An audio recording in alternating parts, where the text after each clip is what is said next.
Arakan আর্মিরা আমাদেরকে কোন চোখে দেখছে, তাদেরকে আমরা কিভাবে ফেরত পাঠাবো, তাদের সাথে কূটনৈতিক কৌশল আমাদের বাড়ানো উচিত। বাংলাদেশের জন্য যেমন ভালোর দিক আছে তেমন ক্ষতির দিকও আছে।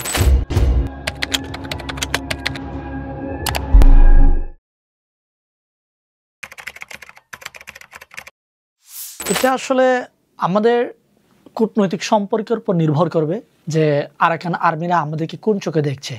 তবে আমরা জানি যে বাংলাদেশে ৩০ লক্ষের মতো একটা রোহিঙ্গা আমাদের কাঁধের উপর আছে। তাদেরকে আমরা কিভাবে ফেরত পাঠাবো? আমরা যদি আরাকান আর্মি সত্যিকার অর্থে ওরা এখন স্বাধীনতার পথে যদি হাতে, আমি মনে করি তাদের সাথে কূটনৈতিক কৌশল আমাদের বাড়ানো উচিত।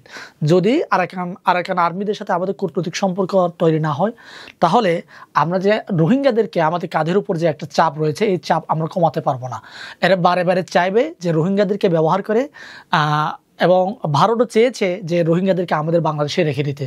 যেহেতু আপনার আরাকানে আপনারা সকলে জানেন যে কালাধান প্রজেক্ট, এই কালাধান প্রজেক্ট কিন্তু যে অঞ্চলে এই প্রজেক্টটা তৈরি হয়েছে, এই প্রজেক্টে আপনার রোহিঙ্গাদের জনবসতি হচ্ছে ওই কালাধান প্রজেক্টটা।